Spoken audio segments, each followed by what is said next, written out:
Hello again everybody and welcome back to my channel. I'm at home today as it is freezing cold and I'm not going to put myself at the allotment and end up with frozen hands and frozen feet. So I'm at home today and I'm doing my first ever Q&A. A few weeks ago I asked you all to ask me any questions for my Q&A and I've got quite a few questions now. It has taken me quite a long time to get to this because I have been really busy. I've not really had time, but now I've got the questions and I'm going to try and answer them the best way I can. I'm not an expert, I'm just going to try and answer them from the top of my head the best I can. So just a little bit of fun while there's not really much going on at the allotment and it's winter. So we have our first question here and it's a question about my paths.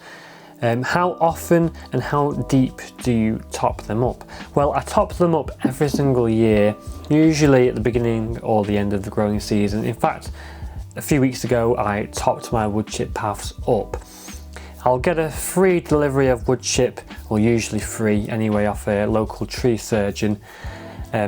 He drops off like 2-3 tons every year, and I'll just apply a layer over the top of it, 2-3 inches, and then I'll reapply it a year later. Because my paths do get very soggy and very wet once that wood chip starts to break down. I love using wood chip, you know, it looks good, it's really attractive, you know, that good natural look, I really like it. It's clean on your feet and it's a resource that's readily available. It doesn't really cost anything, but the only downside to it is it needs reapplying every year and topping up, because, you know, at the end of this growing season, before I topped it up, it got really soggy and really messy. So yeah, that's how I do my wood chip paths. And in fact, next year I'm going to be scraping all the wood chip paths up because there's quite a few layers on there now, and I'm going to be using that in my no-dig beds and using it as a mulch as well. So that's my plan with it then, and then I'll just reapply it fresh again. So I think I'm going to do that every 3 or 4 years. Okay, our next question.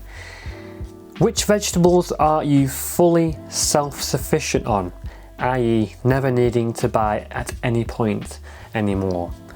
Well, that's a really good question, and that is the ultimate goal, isn't it? Self-sufficiency, that's what we want to do. But it is very hard to be self-sufficient, really hard work. I'm definitely more self-sufficient than I used to be before I had the allotment, but you know, I'm not quite there at full sufficiency yet. I'm getting very close though with things like onions and potatoes. We harvested the onions in July and we're still actually eating the onions now. Actually, I had to freeze a lot of them, but there's around 8 litres of chopped onions in the freezer, and there is a mushroom crate full of red onions still. I found red onions store a lot more better than the white onions. So onions, I think we're getting close to self-sufficiency there. The potatoes, we were eating the larger potatoes until around October, and they were harvested in July. We were eating potatoes from May right the way through till October. So a good part of the year there where we didn't have to buy potatoes. We had to buy potatoes the other week, and trust me, it was heartbreaking having to buy shop bought potatoes because, you know, the quality is much different from homegrown because, you know, they've been stored already. Them potatoes which you've got in the supermarket are already like a year old for being in storage. So yeah, I'd say potatoes were sort of halfway there for self-sufficiency really, and I want to start saving my own potato seeds possibly in the future as well, and sort of expand the amount that we're growing as well, you know, because we do eat a lot of potatoes. But yeah, so yeah, onions, potatoes, we're getting there, I think. Apart from that, there's not really anything else, but I think over the years and as I've become more experienced and better at growing things, I do want to add more things to the list of self-sufficiency, like tomatoes and things like that. And I want to start storing more things for the long term as well, freezing, canning, pickling and things like that. But it is very time consuming, and it does take a lot of time and practice to get it right. So yeah, I hope that answers your question. There are some things like garlic as well. You know, I can be self-sufficient with garlic, but this year we got a really bad crop of garlic. But I think if we get a good crop next year, then there's no reason why we will never have to buy garlic again. Next question. Jim, we get fresh horse manure delivered to our allotments. Is it okay to lay it on top of the ground now and dig it in next spring? Well, we also get lots and lots of horse manure delivered to our site as well. We've got piles and piles and piles of the stuff.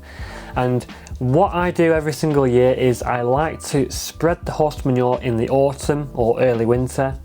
So I've done mine a few weeks ago, and I'll leave it on top of the soil just to sit there. And I like doing this because it suppresses the weeds during the winter. In the UK we have quite mild winters, so weeds can still grow and still germinate, especially if you have a really mild spell, which is quite common for us. So it acts as a weed suppressant, and then in the spring I will then lightly dig it into the soil.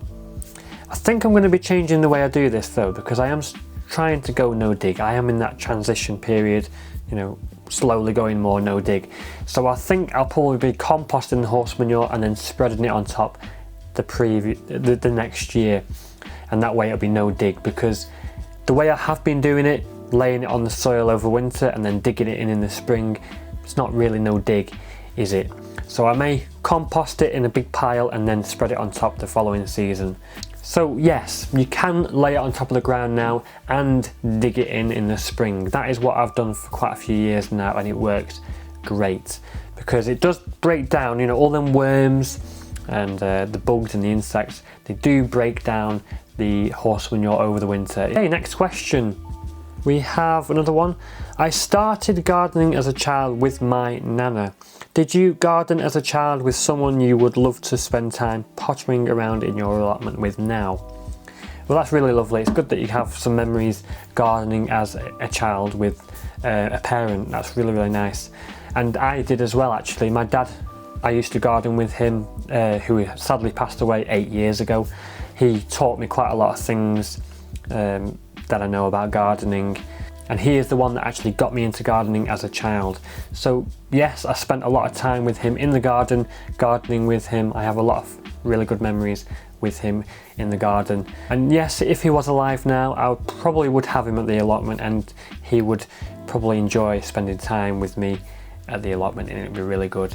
But unfortunately, can't do that because he's not with us anymore. With my mum, I kind of got her into gardening, and now she's got the gardening bug, and yeah, I can spend some time at the allotment with my mum now, so that's really, really good. Okay, another question here. What does a chef do to prepare, preserve and enjoy the garden harvest? Now, I always plant loads and loads of stuff. I get really carried away and start growing absolutely everything, but then I forget that you have to do something with the harvest that you get in the end. You know, you have to do something with it. You can't just bin it. You have to wash it, you know, prepare it, cook it, eat it, store it. You know, it's very time consuming, and sometimes I forget that. I like to do as much as I can with it, to be honest. I have started to do things like pickling and preserving things in jars. I do like to freeze a lot of things, like tomatoes, for example, onions, beans. I like to freeze a lot of fine beans and runner beans and stuff like that. I blanch them before I freeze them. When I've had courgettes, I've frozen a lot of those as well. I've sliced them up, blanched them and frozen them. Tomatoes are a good one for freezing because you can literally just scoop them out of the freezer and stick them in whatever you're cooking and things like that. There are many different ways that you can preserve your harvests. Pickled beetroot, pickled onions.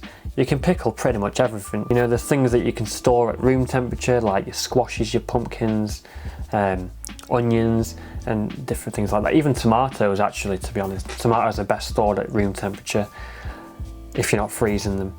So there's many different things which I like to do to help use the gluts and store them for future use. Now, I've got a couple of questions here which are very closely related, and they're all to do with slugs. What is the best action in the fight against slugs? There's two questions that are very similar here, and I'm going to answer them both in one. Now, there are many different ways of combating slugs and different approaches, and many gardeners have different ways of doing it. Now, I used to use slug pellets quite a while ago. I don't really use them anymore. I've not used them this year because, you know, I'm thinking about the birds and the wildlife and things like that. So I like to take more of an organic approach nowadays. Even if it says on the slug pellets that it's organic, I've noticed the tub says that nowadays, that they're organic. That's probably why they're about £6 per tub. Really, really expensive. So yeah, this year I've taken a more organic approach, and to be honest, the best way, I would say, the best methods of doing it, there's copper tape which you can use. You can apply a copper tape around the pot if you're growing in containers, or around the bed if you're growing in a raised bed, and this gives the slug or the snail a light electric shock when it passes over the copper tape. So it can't actually pass over the copper tape and into your plant pot and eat your veggies. So copper tape is a really good one which I've used quite a lot in the past, especially when I've been container gardening in my small back garden. So that is a really good one. Another one is beer traps. The slug is attracted to the beer, falls in and drowns. You could simply go in your garden and pick the slugs out at night and relocate them somewhere else. That's quite time consuming, and I couldn't do that on my allotment because my allotment's just too big for that, and I don't have the time to be going around my allotment and picking slugs from absolutely everywhere. Obviously, if I see a slug on my cabbage, I will pick it off and throw it away, obviously, as you would. Now, there are other things like crushed eggshells, wool as well. It is said that the slug does not like crossing over the crushed eggshells or the wool, as it does not like that. Because, you know, a slug likes a moist environment. It doesn't like crawling over something that's going to be dry and that will dry it out.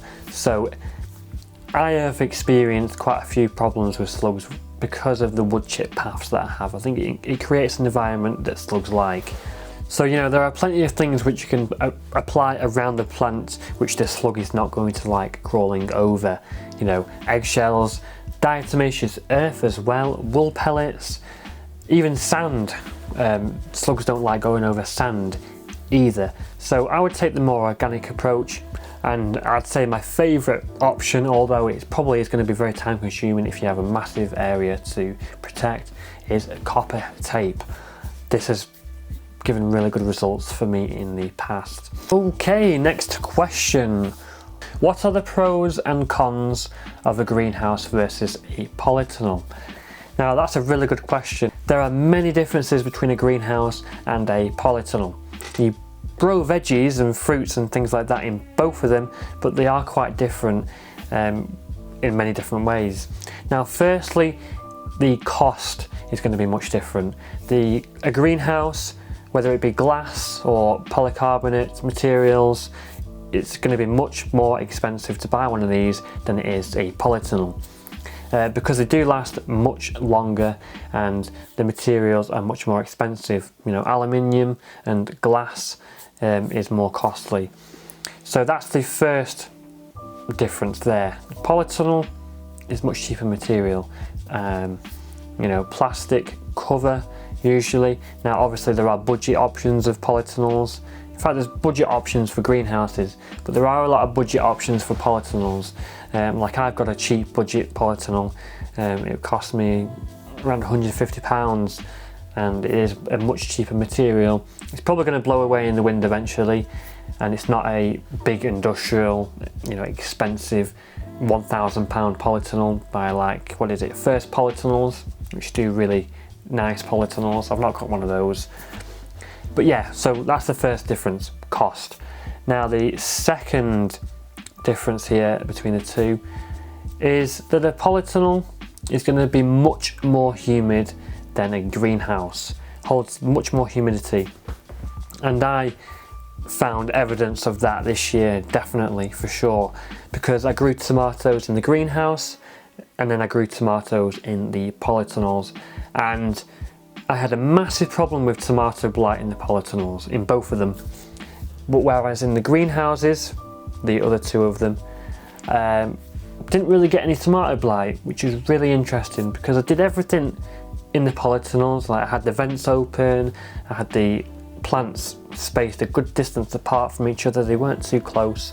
You know, I trimmed the bottom leaves of the plants off to allow for better aeration, removing dead foliage and things like that. You know, I did absolutely everything I possibly could, and I still had a massive problem with blight. And I just think that was the humidity. The greenhouse, absolutely no blight at all, interestingly. So that's the first difference there. Now, another difference, I'm just saying things off the top of my head, is it's going to do a greenhouse is going to do a better job at protecting your plants from frost early in the growing season. It's going to maintain more heat. It's going to hold heat in better because glass is much better at holding heat in than plastic. I also found this last year, I think, or the year before, where I was trying to protect my tomatoes from the frost. In the polytunnel, a frost, I think -1 degrees, even with the vents shut, I lost the entire lot. All the tomatoes got obliterated in April in the polytunnel. And then I've tried protecting the tomatoes earlier this year or last year, I can't remember, but I had some tomato plants in April in the greenhouse and they were protected from the frost. It didn't drop as low. The temperature stayed much higher than the greenhouse did, than the polytunnel did. So that's another difference. A greenhouse is going to do a better job at lengthening your growing season than a polytunnel is. Now they're both going to prolong your growing season, but the greenhouse holds heat in much better than a polytunnel does. So I mean, polytunnels and greenhouses are both great and they are really good at prolonging your growing season and allowing you to grow things that you usually wouldn't grow in your climate. Like we live in the UK and there are many things which we couldn't get away with growing outside very easily unless we have a really good summer. And tomatoes are pretty much a must-have in the greenhouse, to be honest, unless we have a good summer or we're growing an outdoor variety. So I would say if you're looking for a budget option and you don't want to spend too much money, then polytunnels are the way to go. Even if you're getting a really good polytunnel, they're going to be much cheaper than a really good greenhouse. So yeah, budget friendly polytunnel, still allow you to grow things that you otherwise wouldn't have grown, and it'll allow you to expand the growing season, but you are going to have to replace the cover after a certain number of years. You have to be prepared for that, so you may be spending more money in the long run there. With the greenhouse, less budget friendly option initially, will hold in heat better but less humidity, so you probably won't have a problem with disease as much, and also maintenance is probably going to be cheaper in the long run as well, because glass is going to last much longer than a polytunnel cover. So yeah, I hope that helped you. I know my answer was probably a little bit messy and a little bit all over the place, but I tried to put it in the best way I could, and I hope that managed to help you. Okay, next question. Hi James, when you plant your sprouts, do you dig over the ground in winter when area is clear and let it settle, then rake over ready for planting? How do you prepare ground for sprouts and cabbages? Well, cabbages and other brassicas can be very prone to a thing called club root if the soil is too acidic. So, in the past, any beds that I have for brassicas, I will apply some garden lime the previous autumn, and then I'll let that settle into the soil and I'll give it a quick rake or a quick dig when I'm planting my brassicas, and that will change the acidity of the soil. It'll make it a little bit more neutral. You can't add too much though. You do have to be careful when adding lime because you don't want to make it too alkaline. So that's what I'll do before planting brassicas, especially if the soil is on the acidic side. And I've never had any problems with club root. It is a disease that stays in the soil, and there are neighbouring plots that have a big problem with club root. Thankfully I've not had a problem with it, probably because I've applied garden lime previously or just because I'm lucky.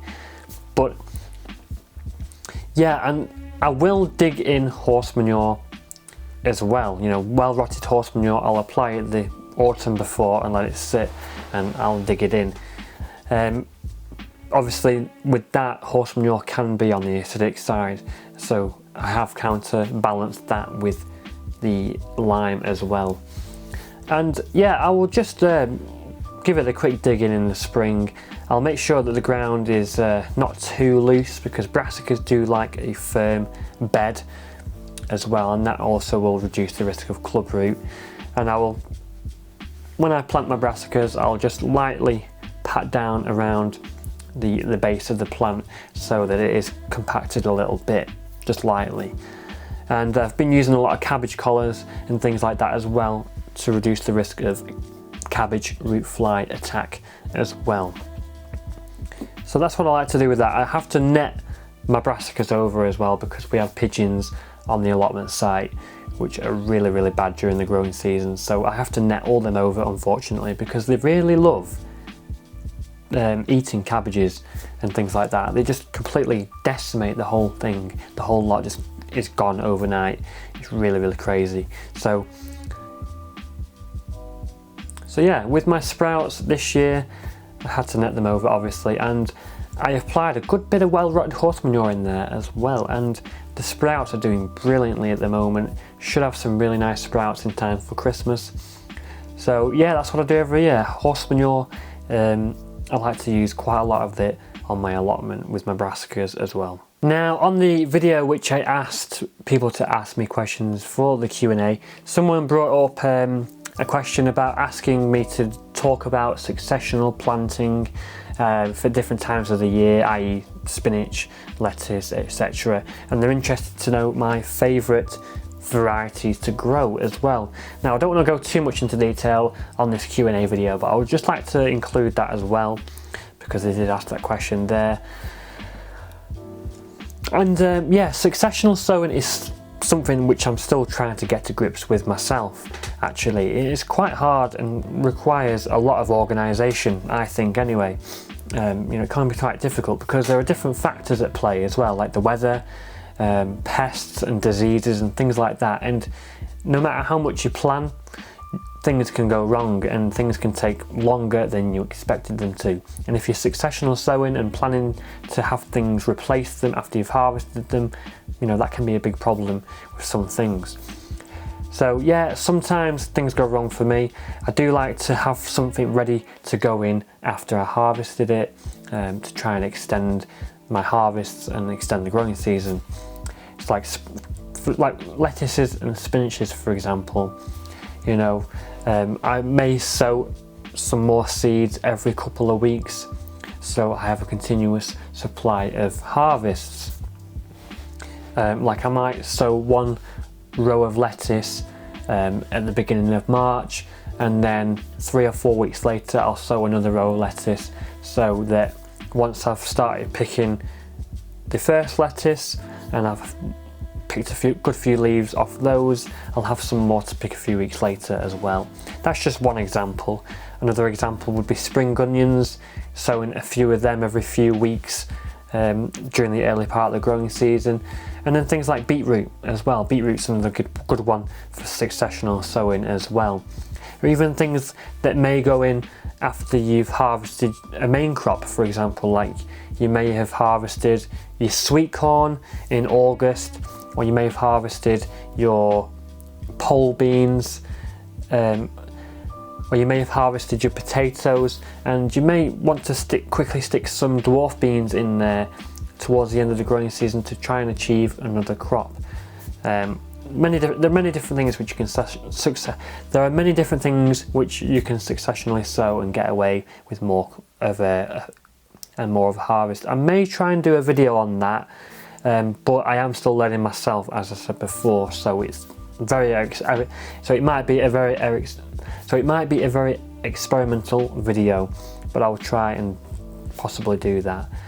And my favourite varieties to grow, it's hard to say exactly what varieties I grow, because I tend to do different varieties every single year, but the things which I like to grow the most of is things like tomatoes, onions, potatoes. I love growing beans, and I grow Scarlet Emperor runny beans every single year, because those are the varieties which my dad grew, and when I was growing up, those are the varieties which I grew with him. And I have taken a liking for French beans lately as well, and I'm going to be growing some dwarf French beans next year, some stringless varieties, and climbing French bean and climbing French bean Blue Lake as well, another stringless variety. So there are many different things which I like to grow, and in fact I like growing pretty much everything. I think it'd be pretty pointless if I didn't like growing it. But yeah, they're just my top things which I enjoy growing the most at the allotment, and the things which I have most success with as well. So that was my very first Q&A. Let me know what you guys think, and if you have any questions or any feedback, let me know in the comments below. I tried to answer them the best way I could. I'm not an expert, and I'm still learning like everybody else. So I hope you liked the video. Remember to hit that like button if you did, because the support really does mean a lot. And if you'd like to see more videos like this, allotment gardening related, or just general gardening to be honest, then remember to subscribe to the channel and press that bell icon as well, so you never miss whenever I upload new videos, which is every single week usually. I try and get videos done every week. So I hope you all stay safe and stay warm during these cold winter months, and I will see you in the next one. Stay safe, happy gardening, and I will see you in the next one.